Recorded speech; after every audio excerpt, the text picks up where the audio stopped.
Le Gascon puni. Nouvelle.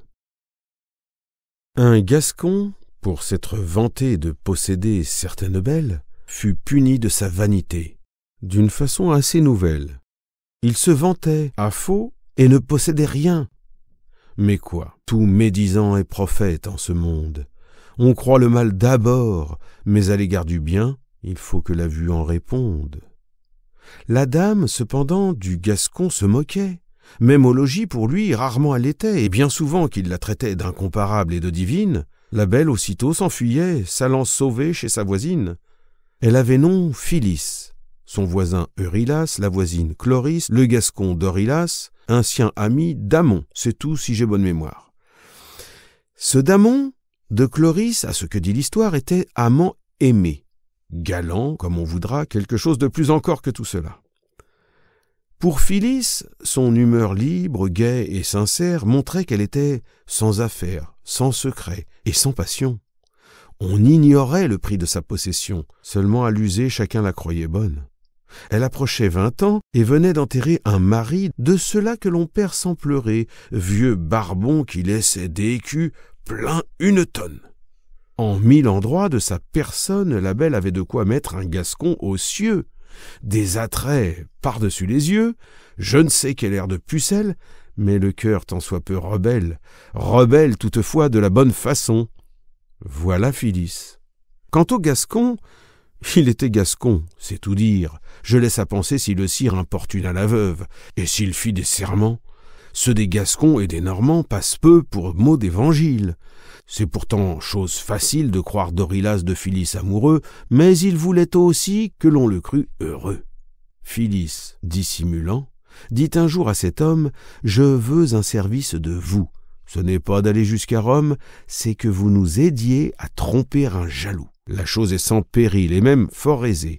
Nous voulons que cette nuit-ci, vous couchiez avec le mari de Chloris qui m'en a prié. Avec Damon s'est embrouillé, il leur faut une nuit entière et par-delà pour démêler entre eux tous différents-là. Notre but est qu'Eurylas pense, vous sentant près de lui, que ce soit sa moitié. Il ne lui touche point, vide dans l'abstinence et, soit par jalousie ou bien par impuissance, a retranché d'hymen certains droits d'amitié, ronfle toujours, fait la nuit d'une traite. C'est assez qu'en son lit il trouve une cornette. Nous vous ajusterons. Enfin, ne craignez rien, je vous récompenserai bien. Pour se rendre Phyllis un peu plus favorable, le Gascon eut couché, dit-il, avec le diable. La nuit vient, on le coiffe, on le met au grand lit, on éteint les flambeaux, Eurylas prend sa place. Du Gascon la peur se saisit. Il devient aussi froid que glace, n'oserait tousser ni cracher, beaucoup moins encore s'approcher, se fait petit, se serre, au bord va se nicher et ne tient que moitié de la rive occupée. Je crois qu'on l'aurait mis dans un fourreau d'épée. Son coucheur cette nuit se retourna 100 fois, et jusque sur le nez lui porta certains doigts que la peur lui fit trouver rudes. Le pis de ses inquiétudes, c'est qu'il craignait qu'enfin un caprice amoureux ne prît à ce mari. Tels cas sont dangereux lorsque l'un des conjoints se sent privé du somme. Toujours nouveaux sujets alarmaient le pauvre homme. L'on approchait un pied, l'on étendait un bras, il crut même sentir la barbe d'Eurylas. Mais voici quelque chose, à mon sens, de terrible. Une sonnette était près du chevet du lit. Eurylas de sonner et faire un bruit horrible. Le Gascon se pâme à ce bruit. Cette fois-là, se croit détruit, fait un vœu, renonce à sa dame et songe au salut de son âme. Personne ne venant, Eurylas s'endormit. Avant qu'il fût jour, on ouvrit.